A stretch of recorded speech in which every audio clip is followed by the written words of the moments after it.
Good evening, keepers of the cash. Gary B, the casual comic guy here, and joining me just like every Thursday, we got my good buddy Digger Jim. Jim, what is going on with you tonight, sir? Man, you know what I'm doing? I've been putting together these BCW boxes. I'm so good at that now. I realized I have too many slabs lying around, and my wife's like, "Don't they go in something?" And I'm like, "Yeah, let me go buy some off of Amazon." So that's what I did. They came in today. I'm like, "Let me." Oh, she fell for that one. Yeah. And of course, joining us as another co-host, we have none other than Mr. Mark Andrews. Mark, how you doing this evening? I am doing well. Thanks for having me, Gary. Absolutely. How's the museum, Mark? It's doing well. Okay. It's ever changing and growing, Joe. Did you have Alex Ross stop by? I did have Alex Ross come by, and he dropped off, a few books, and with talking Mark's about permission, of course. He didn't want to disturb him. He's talking about the next 14 that he's about to release in September. Yeah. Okay. And of course, we're welcoming back Anachronic Comics tonight on a very special episode of books I ripped my friend off for 2 cents. Well, listen, let me start off by saying that I really didn't want to be on, okay? But Gary sends me a text, and he tells me, Joe, you haven't been on for 11 months. That was the last time you were on where it was 11 months. And to stay my friend, you have to be on at least once a year.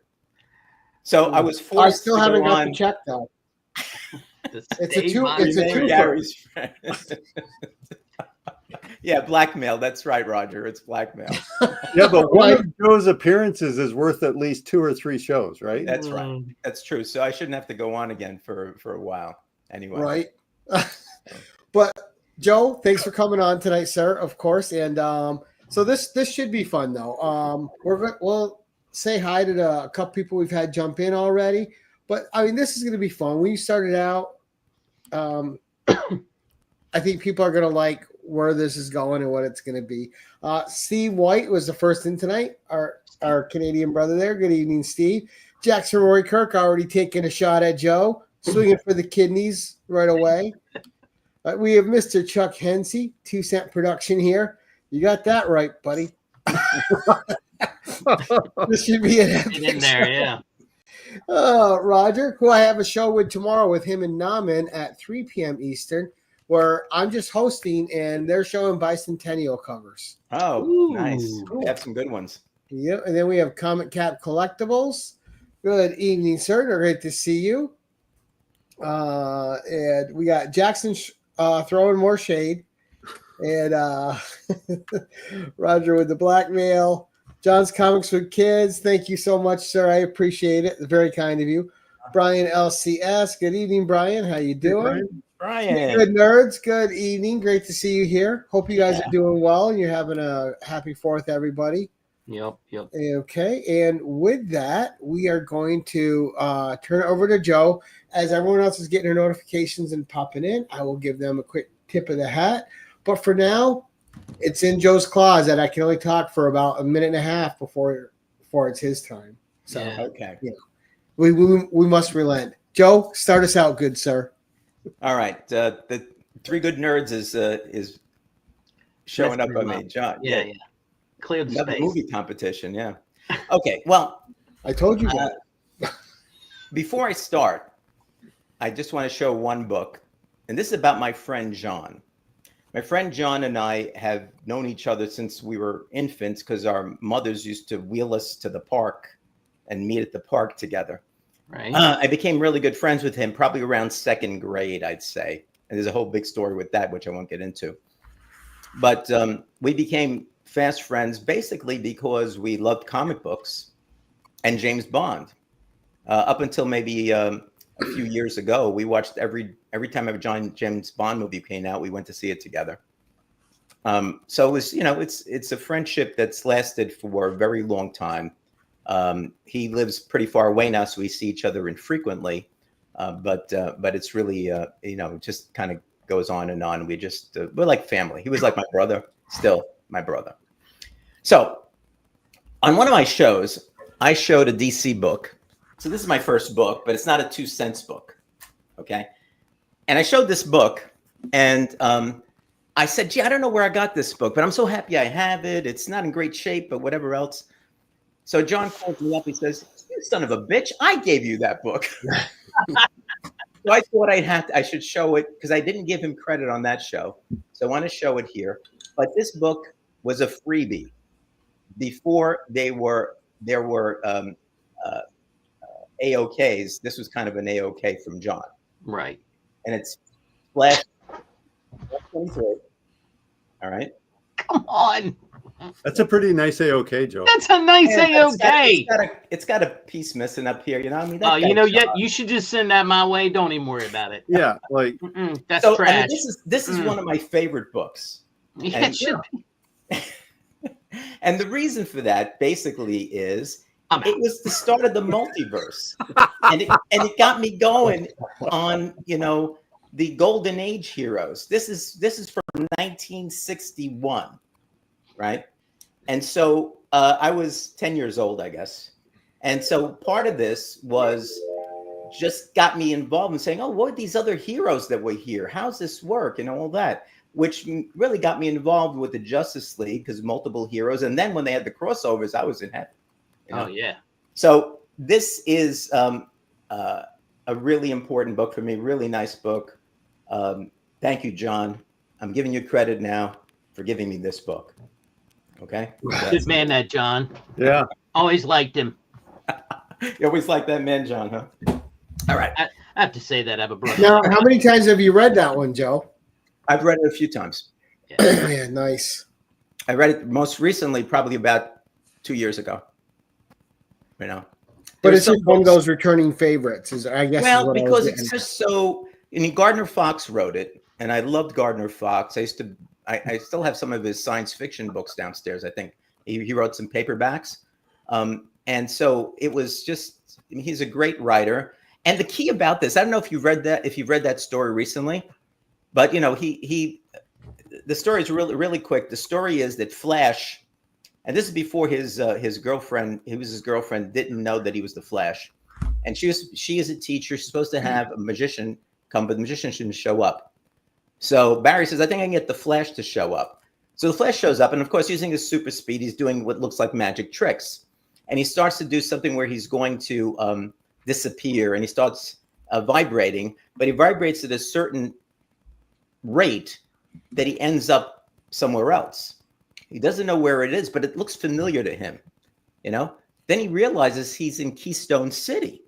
And he says, gee, when I was a kid, I read about the Flash in Keystone City. So he takes out a phone book, which you can't do nowadays, takes out the phone book, looks up there and finds Jay Garrick. Goes to find Jay Garrick, finds him with his wife, explains to him that he's from this other Earth and that he sees him, that he knows about him from the comic books, right? And they start to talk about it. And of course, he helps him defeat the Shade. He had retired, but he comes out of retirement, that type of thing. But they start talking about it and saying, you know, I bet you Gardner Fox used to write these stories back in the 1940s. He says, I bet you when he would sit down, he used to say that he saw some of these in his dreams. So maybe his consciousness used to go to Earth 2 and see these adventures, and then he'd write them up as stories. And so when he comes back, he says, I have to go tell Gardner Fox what I just found out.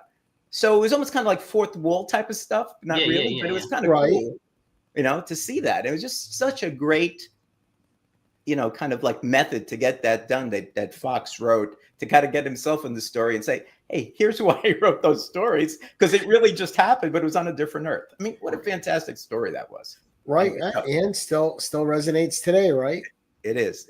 And a lot of what you have today, you could look at that. That's the reason why you have it. At least you could say that. Not that somebody else wouldn't have made it up, but that was the start of it. Yeah. All right.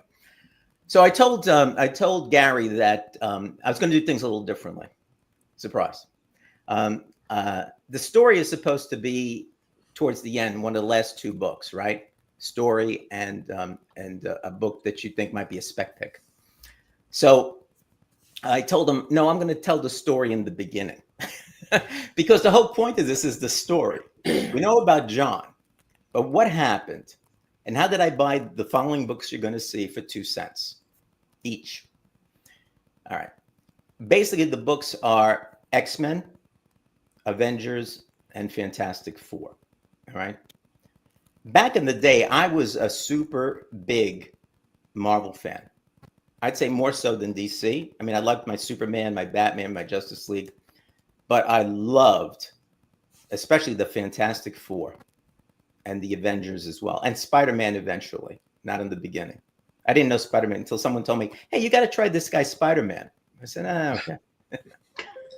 So I got on a little bit late on Spider-Man. But anyway, so what happened was we would go, and John's uncle had a newsstand. So he knew when the comics were coming out, when they were going to be delivered. He got the information from his uncle.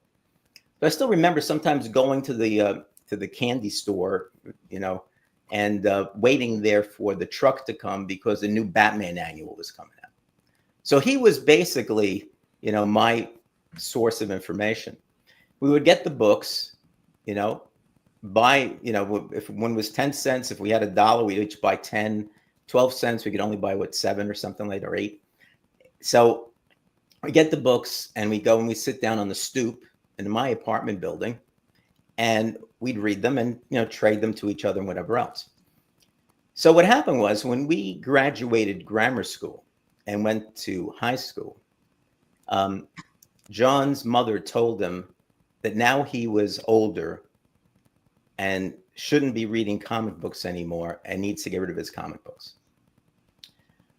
So what he did was he came to me and he says, Joe, I have some comic books and, you know, I don't know if you want them. I'll give them to you for 2 cents each.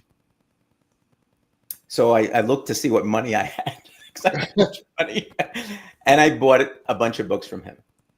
And there's a corollary to this story, but I'll wait until the end to tell it. And so these are the books that we've got. So the 3 oldest books I got for him are the first 3 I'm going to show. Oh, no. What? Jackson's comment. Oh, heck. I put an apple pie in the oven at the start of the show and it's already burnt. Jackson, there's always a way for you to solve that problem. And what you do is you leave. That's one of his best ones, I think. Oh, that was definitely. Your face is so red, Gary. All right, Jackson, close your eyes. Wow. All right, the first one I have that I got from him is X-Men #2. Oh, that's trash. You should So give that to me too. 1963.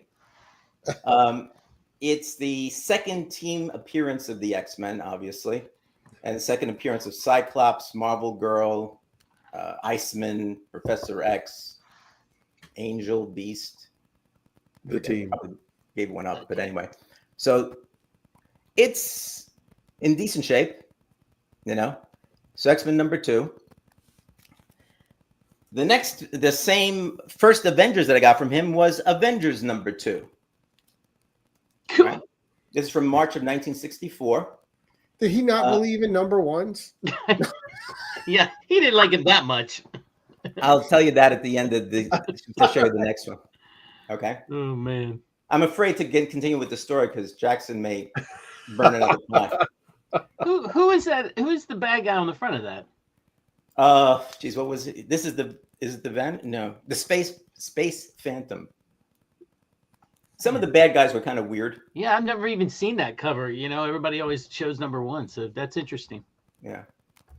So #2, and the oldest Fantastic Four that he gave me for 2 cents was #3. Oh boy, yeah, that's which is a great classic book. Yeah. The Fantastic Car, the Tower. It's the first time they were in costume because the first 2 they didn't wear costumes, right? And this was from March of 1962. Yeah, 62. So cool. I'm going to tell you why he didn't give me #1s at the end of the show. All right. Okay. All right. So those were pretty good. They're in decent shape. You know, they're worth a little bit of money. I think I made a video on them. If you want to know how much money they're probably worth now, you could look at the video. All right. Now, I have a lot of books that I got from for 2 cents, but this is supposed to be books that mean something to me or that I like for some reason, right? So that's why you'll see the ones that I picked out. Now, the next set are basically first appearances. Now, this one, the first one here is Fantastic Four #4. I don't have #5, unfortunately. I didn't get that from him, which was the first Doctor Doom. That would have been my spec pick, but no. But this one is coverless, right? And I'll show it to you coverless. But what I did so that I'd feel better is I made a photocopy of the cover and put it on top. Fantastic Four. Okay. #4. If you want to see it coverless, I'll take it out. No. But take my word for it. There's no cover. We No back believe cover. you. We believe Now, you. I have been looking because sometimes you can find these covers online. Yeah. Right. Right. So I do look, but haven't been able to find this one. All right. So this is basically the first appearance of the Submariner, Namor, in the Silver Age. Ah. Okay. And he immediately falls in love with Sue Storm, which is kind of weird. But you find out that he lost his memory, didn't know who he was, you know, and the Fantastic Four actually help him regain his memory. And when he goes down to find Atlantis, he finds it destroyed. And that sets him off against the humans above. Surface world. Right. Well, The surface world. the Yeah. surface dwellers. And that starts his kind of campaign against the surface dwellers because he thinks that they destroyed Atlantis. Surface people suck. Yeah, I know. All right. Put it down here. The next one is Avengers #4. Oh, First Silver Age Captain America, 2 cents. oh, Nice. Now, the key about this story, you guys, I mean, everybody shows this book, but do you know the story? Other than he was frozen in a block of ice? He's frozen in a block of ice. Who actually found him and got him on the road to defrosting himself? They all think it was the Avengers. No, Nick Fury. it was Namor. Namor. It was Namor. It was Namor, right? Oh. Yeah. Right. Yeah. He was pissed off, saw some Eskimos like praying to this person that it was in a block of ice. And he got pissed off at them, was yelling at them, and he threw this thing into the water, and it went down into the warmer waters where the Avengers found him. So Captain America lives again. First Silver Age appearance of Captain America. Yeah, that is one. You know the cover, but I've never actually read the issue in a facsimile or any other way. Right. A lot of people haven't. That's why, notwithstanding Jackson Roykirk, I told a little bit of the story. Okay. Yeah. Now, the next one is Avengers #25, which is one of my all-time favorite. I'm sorry, Fantastic Four #25, one of my all-time favorite Fantastic Four covers, and it's part of my appearances. This in this book is the second appearance, Silver Age appearance of Captain America. Right, I love this cover. Right, April 1964, and it's the first. Even though they kind of hit each other in an earlier issue, this was their first battle. All right, one-on-one battle, Hulk versus the Thing. Yeah, good one to have. Yep. Big the Hulk is compared to the Thing. Yeah, it was really well done. With respect to the storyline as well. Yeah. Because the Thing is kind of getting beat up a bit, but he's got a kind of a good sense about him, and he really wants to beat him up, but he's no match for the Hulk. That's the way it turned out at this point. Yeah. Okay. And let's see. Another appearance thing here is Fantastic Four #6. All right. This was the first time that 2 Marvel villains, supervillains, joined forces. Oh wow! So it's the That's first time that cool. this happened. I'm doing like this, so I'm trying to get the glare out of the way. Let me see. Yeah. The Okay, diabolical First duo supervillain team up. Yep. Yeah. join First forces. supervillain team up of Marvel's. It's the second appearance. Also, it's the second appearance of Doctor Doom, and the second appearance of Submariner in the Silver Age. So it's got some weight with respect to that as well. So, fun fact: the supervillains team ups that they did, Gary, Marvel supervillain team ups. Yep. That's why the first one is Doom and Namor, Namor. Oh. because they were the first ones to ever team up because of that book. Makes sense. Okay, so that's Fantastic Four number 6. So you could buy the supervillains team up and kind of have that. Kind of. It's a lot cheaper. For sure. Okay, and why did I pick this one? Let's see. Oh yeah. Now, close your ears, Jackson. So at this time and going on in the 60s, the early 60s especially, and maybe because of the Marvel method, I don't know, but Stan Lee made a ton of mistakes. So much so that people would write in all the time and say they were mistakes and all this. And he developed what was called the no prize. So if you found a mistake, he would give you a no prize, which was no prize, but you got acknowledged, but no prize. So I want to bring this up because I want to show you this. So in number 6 here, X-Men number 6, Submariner joins the evil mutants. In this book, at least Key Comics says that this is where, because he came out in 1939, Namor is finally shown to be the first mutant. Okay, since he was around since 1939, that's true. But there was a mistake. I'm going to show you the mistake now. All right. And I made copies of the pages so I could show you the mistakes. So this has to do with Avengers number 4 and this X-Men number 6. Now, X-Men number 6, where he is, brought out to be a mutant, you see here, he says, hopefully you can read it. It says here, I, a mutant? Why has that thought never occurred to me before? Well, it did. It did. Because this came out, it was released in May of 64, and in Avengers number 4, all right, which was released in January of 1964, he says here,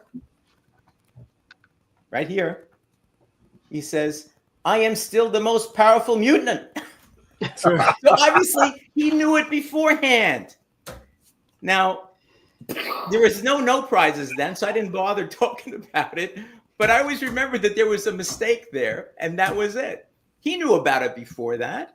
So anyway, Stan Lee just made a ton of mistakes. That was the problem there. Yeah, how brilliant was it to incorporate it into something fun like a no prize, right? Because then people weren't mad at the mistakes; they were just having fun by writing in about them. Right. Yep. Okay.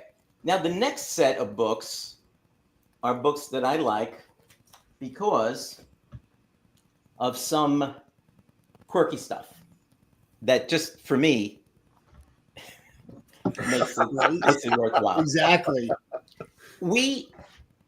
What's one of the sayings that Stan Lee always would say?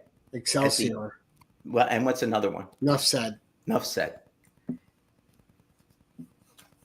In Fantastic Four number 19, okay, it's the first time that he said enough said. Here's a copy in the back. I don't know if you could read it, but I'll try to do it here. I put a narrow there. In blue. Yeah. Enough said. See there? Enough said. Yeah, he says here, here's the result of our should Reed remain a leader of the FF poll. In favor of Reed, 6,043. Opposed, 422. Enough said. So, Fantastic Four number 19, the first time that he said enough said. Okay? I told you, it's kind of quirky. I can see an entire new category in Key Collector. Well, look, the point of this is the 2 cents, right? What am I going to say about these books? I got to bring up with something, right? Right. I think it's cool. So, but the comic phrase is like the first time the thing says it's clobbering time. Flame on. Here it is. The first time the thing said clobbering time was in Fantastic Four number 22. What a great segue, Gary. Good job. Like that. That's why I'm the host. Absolutely. It was a reappearance of the Mole Man, who they thought was dead.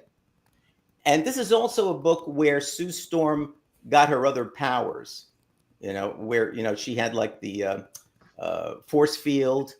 I think in this book she made other people invisible as well and other things. So she got her powers in this book. But for me, it's clobbering time. And it's right here. Right there at the bottom. Clobbering. Nice. It's clobbering time. First time he ever said it. Page 15. It's funny it took 22 issues, right? Well, the funny thing about it was, and I was looking at this because I was saying to myself, I remember about this, and I put the page back here, and I said, let me just read it again to make sure that I put the right page back here. In the beginning, he said something about that the Mole Man's people were clobbering them. And I go, okay, but page 15, I went, oh yeah, there it is. It's clobbering time. And that was it. So that's it. All right. Next quirky thing. And I should have checked this out. I don't know that this is the first time they did it, but for example, in Fantastic Four Annual number 1, Stan Lee and Jack Kirby show up to the wedding and they don't let him in, right? So nice. They've done this before. I'm not sure if this is the first time or not because I didn't check the dates, guys. Okay, but in Fantastic Four number 10, okay, you see Reed there. Yep. Dr. Doom is there, and he got something from some aliens that allows him to change his appearance, or change maybe it was change places with people, right? Yeah. Now he needed to get into the Fantastic Four's, the Baxter Building. And what we found out was that the stories that Stan Lee and Jack Kirby wrote, they would call up Reed Richards and ask him about what are your most recent adventures, and that's how they got. This is in the book. This is how they got the stories, right? So what happens is Dr. Doom finds out and feels that he can get into the Baxter Building by getting Stan Lee and Jack Kirby to call up Reed Richards and tell him to come on over to the offices because they need to talk to him about some stories. And so here, and they go on for a couple of pages, but here in the top part here, you see Kirby writing, and he says here, how about this for a villain? And he's got this guy, the bald guy with the mustache, right? And then you have them over. They're not showing their faces, and who walks in is Dr. Doom, right? And Dr. Doom talks to them and says, here, call them up, if you value your lives. Then it goes on. And of course they do it. And so he gets Reed and he changes places with Reed. So again, I'm not sure if this is the first time, but it's one of the times where they actually appear in the story. But the whole concept of, let's call up Reed. We need some new story ideas. Right. So it's kind of cool, I think, anyway. So then in Fantastic Four 2, he got Stanley got the cameo that getting turned away at the wedding. That's right. Yeah. That's right. That's where they got that from. So this is Fantastic Four number 10, where that happened. Now, I thought I had Fantastic Four number 20, but it's not in my bin. So I'll search, but I'm not sure why I don't have it because I collected them all. Anyway, here we got a couple of them. That I think were kind of cool. In Fantastic Four number 15, all right, Roy Thomas wrote a letter. And so you have here, I don't know if you can see it here, on this side, right here. Oops, sorry, right here. A letter by Roy Thomas to Stan and Jack. I won't read it because it's very long. But this one lived, and they say, thanks for the comments, Roy. Glad we don't pay for these letters by the word. Nice. These are people that know what me and Roy, we know what we're doing. Okay. Yeah. So he wrote this really, really long letter. All right. So it appears in there in Fantastic Four number 15. All right. Where the thinker is the bad guy. Okay. The Mad Thinker, and he has his awesome android. The Mad Thinker. Okay. And in number 20, when he was 15 years old, George R.R. Martin wrote a letter. Oh, wow. Okay. But I can't find that. Maybe I don't have it. Maybe I gave it away, but I thought I had it. But in Avengers number 12, when he was 16 years old, he had another letter that was published. He's over here on this side right here. That's Very cool. And you can see wordy. George R. R. Martin down there. Yeah. I tell you what, these author types, they never shut up. You know, I mean, see how long it is? It's pretty. When you read the two of them, Roy and George Martin's, it's kind of interesting. And then his is much more kind of like erudite. I don't know if that's the right word to use, but it's kind of pensive. But it also is laudatory, like crazy. Roy, and even when we saw Roy in Providence that time, Matt and I, I talked to him a little bit about some of the stuff, and he was always looking at things and critiquing things and all that. Martin is going, "Oh, you guys are great. This is the most fantastic thing. Whatever else, this is the best book ever," like that. But Dr. Doom is fantastic. That type of stuff. But the thing that I like, and in number 20, I know he does the same thing. When Stan writes back to him, he says, he calls him Georgie, which is kind of weird. Wow. Because now when you look at this guy's an old guy, right? Georgie. Yes, come on, Georgie. He wanted some people to reappear, some bad guys, and he goes, "We've already done that, Georgie," that type of thing. So that's Avengers number 12. This Hostage Earth, a Marvel tale of most compelling excellence. All right. So that's one of my favorites because of the letter that's in there. Okay, what else do I have here? You notice that Gary's not even counting. No, Because you can't with Joe. but I'm basically done. He breaks the system. I will say, Joe. This is a fast show. I will say, Joe, that's a very cool idea is to highlight and photocopy the pages, because then you don't have to flip and break open the book again. Well, I'm afraid some of these books, if I open them up, I'm afraid they're going to fall apart. Yeah, that's a really smart idea. Because I think that's really quite brilliant. Thank you. I am brilliant. Well, yeah, Well, Jackson's taken so many shots at you. I got to throw you a compliment. You thought that was the first stack, Jackson? No, that's it. That's it. It's done. I mean, there's not much to say about it other than it's 2 cents. Now, these are the first 3 books I said that I got from John, right? Right. So someone said, before I show you my spec pick, someone said, well, what happened? They don't like number 1s. Well, when the first Shazam movie came out, he calls me up. He says, "You want to go see the Shazam movie?" I said, "Okay." So he says his wife is going to come because she likes superhero movies. I said, "Oh, my wife hates superhero movies." So I said, "I'll ask her." I said, "Do you want to go?" I said, his wife is going to, and she says, "Okay," and she enjoyed it. Yeah. Now, as an aside, I asked her. I got early tickets to Superman, the July 8th Amazon Prime tickets. And so I said, "Hey, do you want to go to this thing? It's Superman." She goes, "Yeah, I'll go." So that bodes well for this movie because she doesn't like these movies. Nice. So we went to see the movie, and it was good. It was a good movie. It was cute and everything, right? And we went out to dinner afterwards. So we started talking comics a little bit, right? And I said, "Yeah, I remember the whole 2 cents thing, and all that." And he goes, "Yeah, and all that." I said, "It's too bad you didn't give me the number 1s that you had." I don't know if he had Fantastic Four number 1, but I know he had X-Men number 1 and Avengers number 1. And he says, "I didn't give you number 1?" I said, "No." He goes, "Why didn't I do that?" I said, "Because you said you were going to give them to your cousin." Right? He says, "Oh, man, Joe, he probably threw them out." And I said, "You see, John, I would have still had them now." Right. So hopefully he didn't throw them out. I hope he still has them, or at least maybe he sold them. Hopefully. But that's why I don't have the number 1s. Is because he promised them to his cousin. Family messing up everything. I know. Bloody cousin. And John was good. His parents are long gone, so I think I could tell you this. He continued to read comics. Oh yeah. He would buy them, read them, and then give them to me.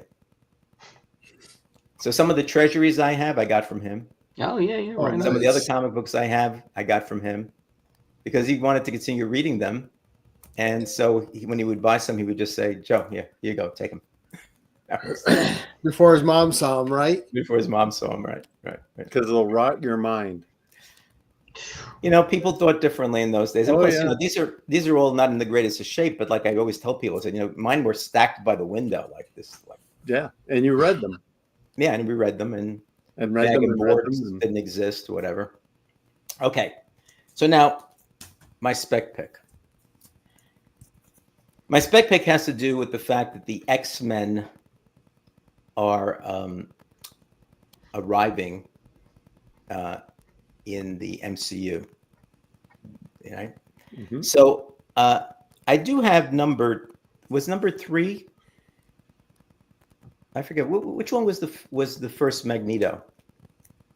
4, I think. No. 4 was the second Magneto. Right. Anyway, number 4 is my spec pick. Yeah. Oh yeah, that's Scarlet Witch and one. Yeah. The evil mutants with the green Scarlet Witch, which is not Scarlet on the cover, but Scarlet inside the cover. Number 1. Okay. Yeah. That's why I don't have it, because his cousin had it. So I think this, they're going to definitely have the evil mutants. I don't know what they're going to do with the Scarlet Witch with that. I mean, she's kind of turned somewhat evil now, right? So and kind of dead at the moment, sort of. Yeah. Yeah, but no one really dies in the comic. You didn't see a body, so it's not real. Yeah, well, or it'll be some other kind of multiverse one that's evil, so she can join the evil mutants. So I think with your evil dead brother. If you don't have number 1, get number 4. I think number 4 is a good bet. It's worth money now. Yeah, and this one's in pretty decent shape. I'd say it's probably around the 3. But it's worth money now. But think this would be the my spec pick with that. So I would say I bought 9, probably around 40 some odd comics from him for 2 cents each. Wow. So your initial outlay is under $1. I mean, I did that analysis with my Avengers and my X-Men on my channel. Yeah. And it's like 3,000% or something like that. I mean, it's like astronomical, even though they're low grade. Mm-hmm. And even though some of them might sell for $200 or $300, I mean, on a 2-cent investment, can't go wrong. Better than gold. Yeah. Right now. Good stuff. That's right. Awesome. So there's not much more to say or do about it, but I think it's an historical thing, I mean, it is. It's very cool. The way things worked. And it's fun too. And also it just always gives you something to remember that friend by, something extra, It's an extra tie. Yeah. When I, some of these need to be rebagged and boarded. I just rebagged and boarded some other ones. And when I do that, I end up sitting down and going through them. Yeah. How could you not? Yeah. And it's really sad, Joe, because that when you tell the story about sitting on the porch reading your books, that's my childhood too, right? Grabbing them from the spinner rack at the store, coming home on the bicycle, sitting on the front porch and reading your new books. And unfortunately, it wasn't a porch; it was a stoop. Mm-hmm. And Mrs. Fletcher she was the person who ran the building for the owner, the superintendent. She had that on her door, and she used to yell at me to get off the stoop. And my friend, so we did it a couple of times. Then the third time we went down there, I said, "Look, I live here. I could sit on this stoop." Yep. And then she didn't say anything to me anymore. Good. But you don't see that, you don't hear that. Like you see kids coming into the LCS and stuff, and they're grabbing a book, and they're getting a bag. Like I don't know if they have, because they're considering them not just to read, but like something more than that. Maybe, I don't know. Like I do miss those days when you could just roll a comic up into your back pocket, and that's what we did. Yeah. And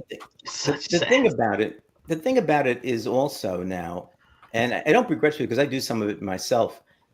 People a lot of times buy, if you watch people that do, and even like, Gary, you do this too. And it's, again, I'm not criticizing, I'm just saying compared to back in the 60s, let's say, or even the 70s, it seems like in many respects, not every respect, the cover's the thing.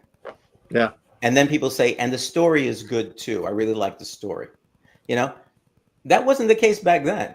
No. If the story Right. sucked, I didn't care what the cover looked like. You know? Right. You know? Well, that's the thing, right? Now you buy, but the way they were put together, and marketed is also way different. Oh yeah, Yeah. absolutely. You know, I mean, now it's a feature on the artist. Where back then, not so much, right? The artists Right. weren't being talked about. They were being shafted in their pay and their creative rights.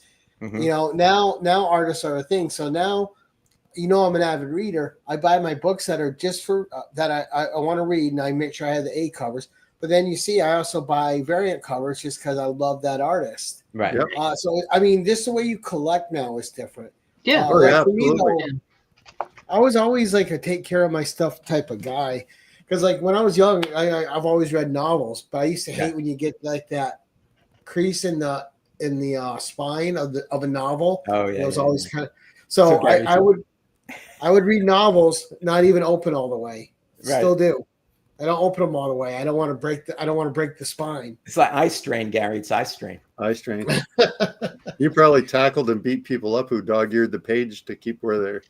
This But is don't where you I see some finished reading. people, Gary? I mean, I know you generally love the stories and stuff like that because I hear you, but don't you hear some people when they show a comic book, they just talk about the cover? Yeah, that's all they did. Right. I mean, and other times they'll say, and the story, you know, and I'm kind of enjoying the story, or I bought this because the cover is really good, but I'm losing interest in the story, you know? And so to me, that I understand that artists, and now they've got these like famous artists and all of that. And believe me, I buy some stuff because I like the art on the cover as well.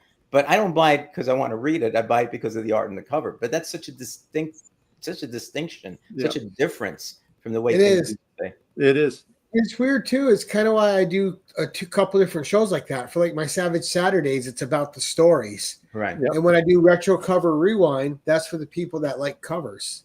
Right. Yep. Yeah. It's also for a way for me to shout out old artists that didn't get enough credit back in the day, like Mike Vosberg or Pat Broderick. You know, even Carmine Infantino to a certain degree, right? But all these artists that should have been considered way above the tier they're at, but were journeymen of those books. I mean, even look at someone like Sal Buscema. Yeah. Well, You know, all these people that Al Milgrom, all these people that have contributed, Keith Williams to comics. Yeah. But they talk about the same 15 artists from the creators from back then when these guys were on almost every book that DC or Marvel put out, and then Indies once Indies started. Yeah. And the funny thing about it was, I mean, there were artists that I knew and that I liked, you know, like you know Kurt Swan and you know and a few others to that extent. I always thought that Jack Kirby was a little weird in the way he wrote because all the women looked the same, all the guys looked the same. But you know, but I enjoyed his splash pages and things like that. But it never dawned on me to say, "Oh, I'm a Jack Kirby fan," or "I'm a, you know." Well, you didn't. See, that was the totally way that I collected back in the day. I was deep into. I mean, it just so happened that John Byrne was on X-Men with Claremont during the height of when they were teamed up together, and I just loved. I mean, don't get me wrong. I do not think John Byrne can draw children. They look like midgets. They look like adult small people. You can't draw a kid because the face just doesn't work. But everything else about his stuff, I loved. And the story just happened to be amazing because Claremont was on it. Same with DC. I loved the Teen Titans because George Perez drew them well. Especially the ladies, and you know, I'm not gonna lie. Yeah, and you know, the thing is too that when I would read, I would buy them, you know, because I like the stories. But if the artwork was bad, or I won't say bad, if I didn't like the artwork, it would take away from it for me. Oh, and yeah, it did. I might drop it because of that, because I couldn't take the artwork. Yeah, you know. And you know, it's funny too, Joe, because when I was a kid, you know, you're laying on your floor and you're reading books. Yeah. I remember I would be reading the Savage Sword of Conan. Now I love the art, but I remember, but it was the writers I always remembered, like Roy Thomas. You know, Mhm. Right. if Roy was writing it, I knew I was going to like it. Yeah, You know, yeah. That's true. Yeah. It was me kind of with Gardner Fox. I love the Gardner Fox stories. Even the Flash. I have a bunch of Flash things only because he wrote the stories. They were always kind of unique. He kind of knew, you know, because he was a science fiction writer, and I love science fiction. I used to read science fiction books all the time. You know, the Lensman series, all those type of things. I read. I still have them. I think they're still downstairs. So to me, his stories were akin in many ways to science fiction when he can get it into the storyline, and I love that stuff. Yeah. Yeah, it was a different time. You just like I remember sitting on our porch reading, like, you know, Joe Kubert stuff, and when I saw that name, I go, I'll like this. Yeah, And that's why Sergeant Rock and some of those things that he drew, I love them. That's why I have a whole bunch of them still, because he just brought reality to those words. You know, and you know, something sad is I don't have those anymore because they got shipped down to cousins. Like the Sergeant Rock, because the war comics, they got circulated like mad. It was crazy, and I don't know if it was just the time or what, but they got moved around. Well, I keep again when I showed them on my channel, because I have a couple of them about them, and I kept telling people, you have to understand, you know, World War II ended in 1945. Yeah, and so when you're in the 60s, there were a lot of people around including Joe Kubert, you know, people that wrote them, and Kanigher and Kubert, and that they wrote and drew these things that were involved in it.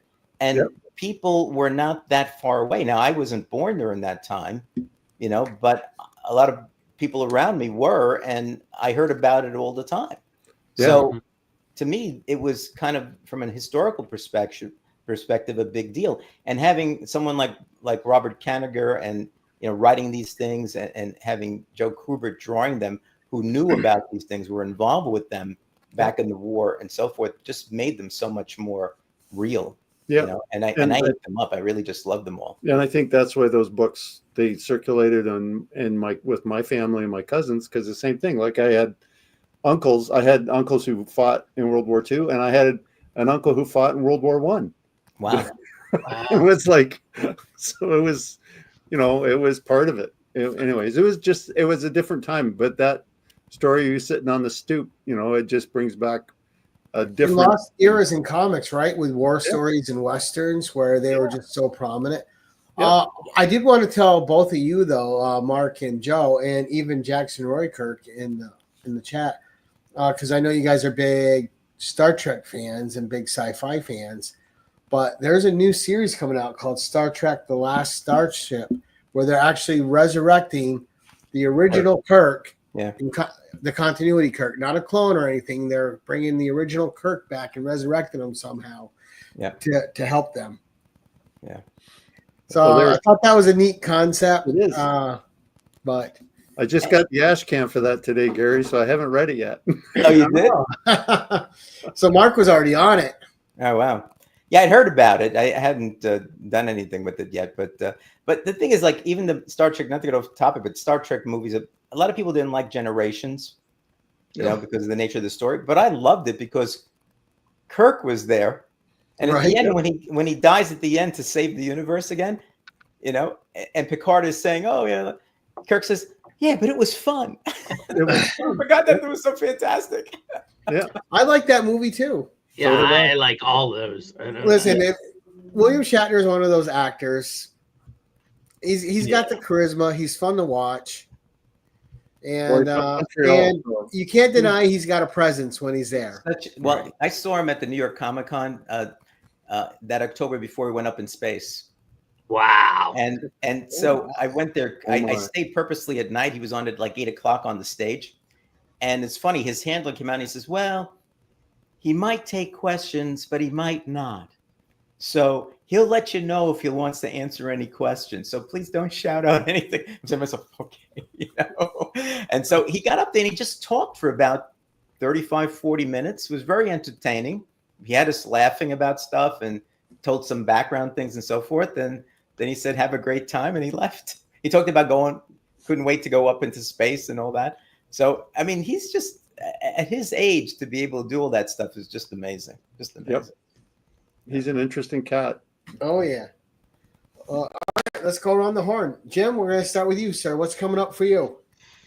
Man, so here's the thing. Tomorrow, I'm taking my kid. We're going down to the park. We're gonna do some recon. I need to see where all the people are. So the next day, I'm gonna get up uber early and just kind of like swing the detector. Won't even have to dig. I did this last year. I only dug up a few things, but I found like a silver ring, and this guy came to me and he's like, "Have you found any keys?" And I'm like, "Brother, I've been from here to over here, no keys, because if there were keys, I'd find them."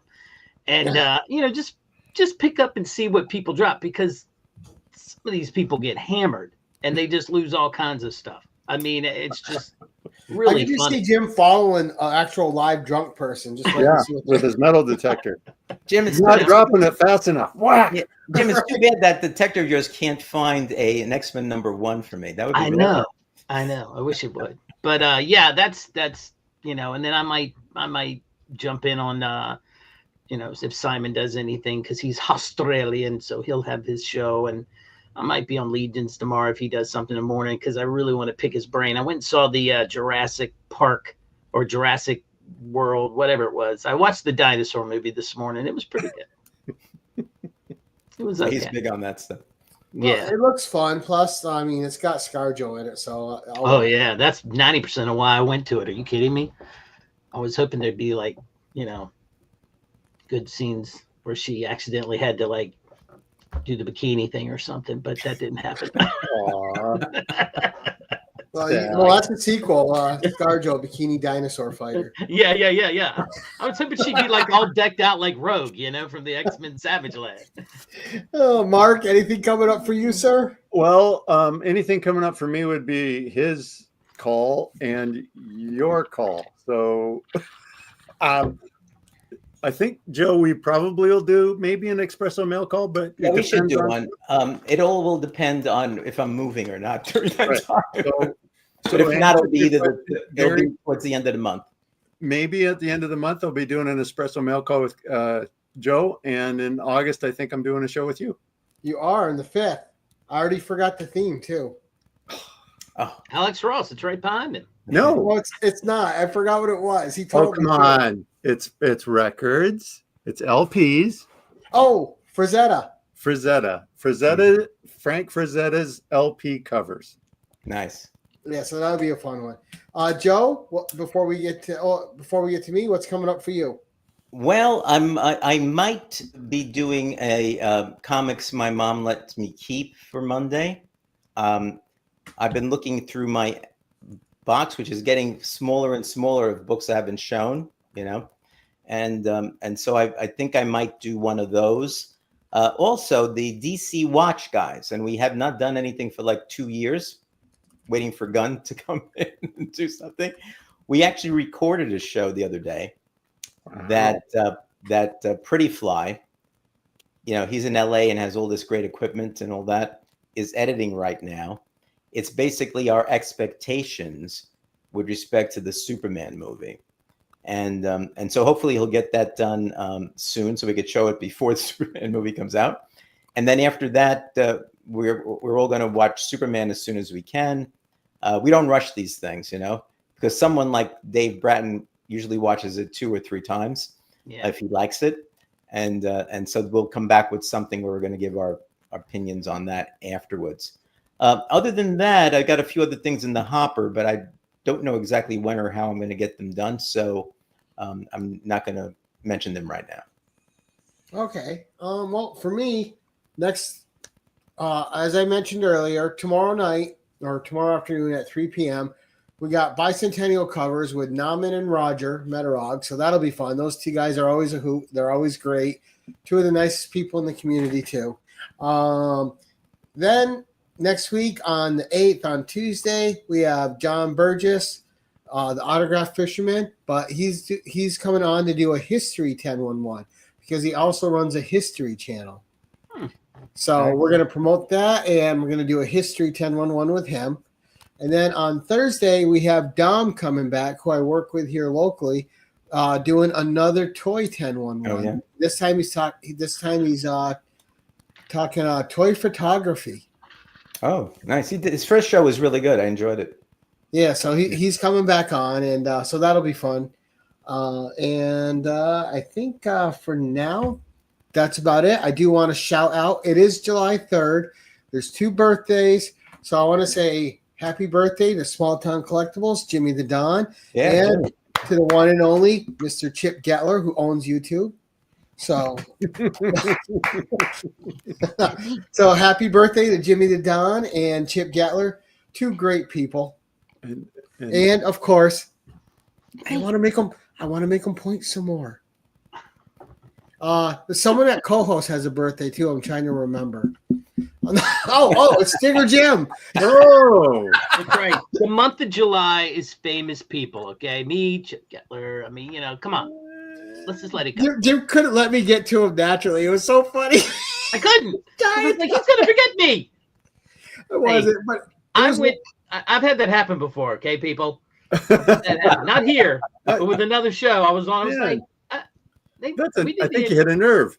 But Jim, you're on the show, saving the best for last, buddy. Oh, I'm sorry. We have to mention the ones who aren't on YouTube anymore. Oh, yeah. Oh. The ones that came before us. That's true. And came along with us, I should say. Ooh. That's your screensaver? And then, of course, I turn 55 tomorrow. Do you? Right. Yep. Well done. Gee, Gary, you're old. I know. I'm almost half Joe's age now. Almost. Oh. Oh my God! And you're still only half a man, half of what I am as a man. Too. Right. But gents, thank you so much. Fun show, Joe. Great stories, man. And I hope your friend watches this and he smiles and just enjoys you talking about your friendship and everything you guys have shared. Mark, thank you for coming on. It's always a pleasure to have you. Thanks Jim, happy birthday, buddy. Happy birthday, Jim. Happy birthday, Gary. I actually didn't know if he would come on tonight because I know he had said last week that I'm like, oh shit, it's his birthday. I wonder if he will come on. And I sent him the thing this morning. Yep. Oh yeah. But so you're not doing anything tonight for your birthday, Jim? No, I mean it's not. I'm sorry. It is not tonight. It is the 20th of July. I thought you were third with Jimmy and Chip. No. I'm the 20th of July. All right, then I miss. Oh man, I almost missed. So what I'm missing then is there's another person that was born on the 3rd, and I just thought it was you. I don't know who the other person. So I am forgetting somebody, and I know I'm going to get a message now. It wasn't me. I'm the 20th. No, I'm the 20th. I thought you were just saying the July birthdays because I didn't know Chip and Jimmy. No, this is their actual birthday today. Oh my God! And I thought it was yours too. So there's 3 July 3rd birthdays in the community, and now I don't know. I'm gonna get a nasty message because I forgot someone. I assigned you, Jim, probably because I see you every week. Jim, change your birthday to today, Jim. Come on. Okay, yeah, it's today. Make him feel better about himself. Jim's so special; he's got 2 birthdays. Two birthdays. Oh but guys, with that, thank you so much for being here. Thank you to the audience, and if you're watching this on the rewind, everyone's links are in the description below, so please go check them out. And as we like to say, thank you for watching, and as always, let me get down to it. Keep it casual.